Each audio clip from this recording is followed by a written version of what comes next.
actually related. My wife is his wife's sister. So he's technically my sister-in-law's husband. We just say that we're brother-in-laws because it's kind of weird saying he's my. That's too long. Husband. So that's how we met. Collin had been working on the book for a long time, and we used to go running together. Or we used to hang out at my house and watch anime until 4 in the morning. A lot. And I want you to know that's recorded. Yeah. And we just get on topics. We like, what's the purpose of life? Or, what's this whole thing about belief and truth and things like that. And we talk about these concepts that are, really prevalent in anime, like moral turpitude, being able to do the right thing at the right time. We talked about, what makes a person who they are. Is it their actions? Is it their thoughts? Is it what they do with their life, or is it their bloodline, or what? We talk about all these like general, big, kind of deep topics, and through the years or whatever, he kind of took those topics and those answers and those discussions, and he, kind of brought the House of Grey to life over the years. It's funny because we were actually running one day, and he's like, I'm really having trouble with this whole, name of the book thing. And I'm like, well, what do you want to call it? He's like, I don't know, like maybe the House of Gold, or maybe like the House of Silver. And I was like, I don't know, I'm not sure if I like that whole House of Gold thing. I can't picture the House of Gold. That sounds dumb. He's like, well, I don't know what to call it. I was like, why don't we do something with like the colors in the book? Because there's like lots of colors in the book. He's like, what are you talking about? I was like, well, is there like another color that you could use? And he's like, well, I'm not sure. And so we were talking about it, and we kind of came up with, we were like, what if it was like gray, like the House of Grey? Like it'd just be kind of like this royalty type title or whatever. And it has a couple other meanings, that you guys will get into towards the end of the book. But that's kind of how the name of the book came up. Kind of through that. What else? What other questions you guys had about the podcasting piece? You would have fun?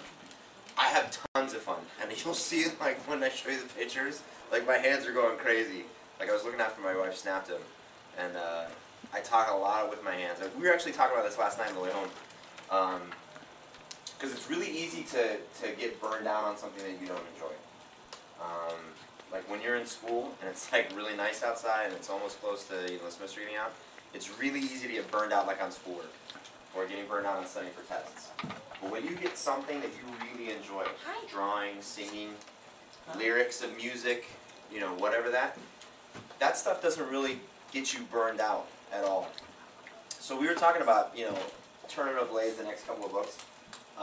And I realized that this is, for me personally, it's a very creative outlet for me to be able to kind of sit in my little closet and just kind of act. Why did you decide to kill someone? Why did I decide to kill someone? That's all up to him, man. I didn't decide anybody. He's the one that kills people, not me. I just read it. Why did you decide to kill someone? I'm not talking right now. I have a question for you. All right. Actually, it's two. Whoa. Do you have a takeout loop? Like I have been actually creating a bloopers reel. a bloopers reel? That's what Yep. yeah. And then, A, will that be released? Yes, There's it no will. B to that.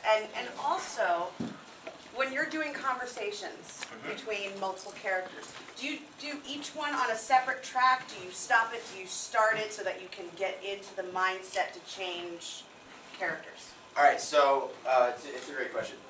Have you guys ever seen an audio file, like what it looks like the WAV files? No.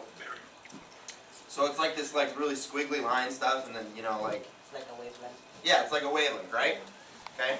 So that's what like the audio file looks like. Except it's really big. When I'm done ripping something down that's an hour-long episode, it's usually around 180 megabytes, which is a pretty big file.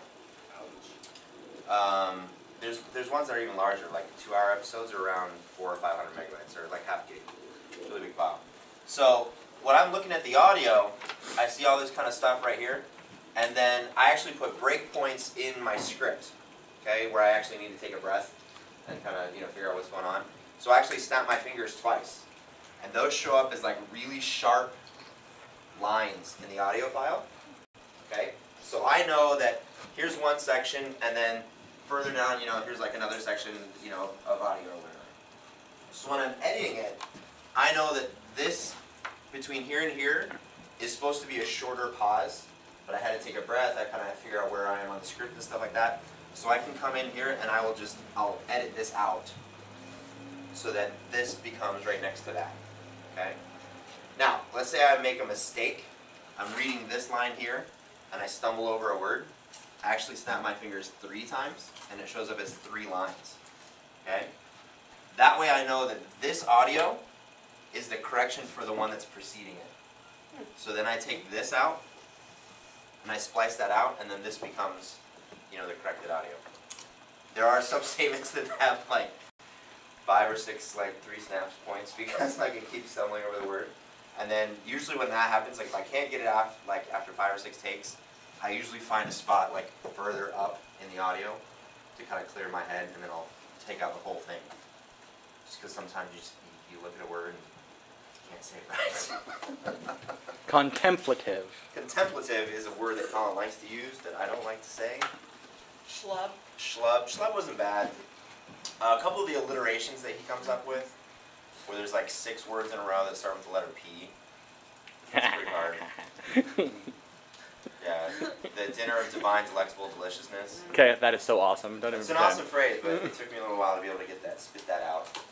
There's a couple of words that, for whatever reason, the end of one word is the same sound as the beginning of the other.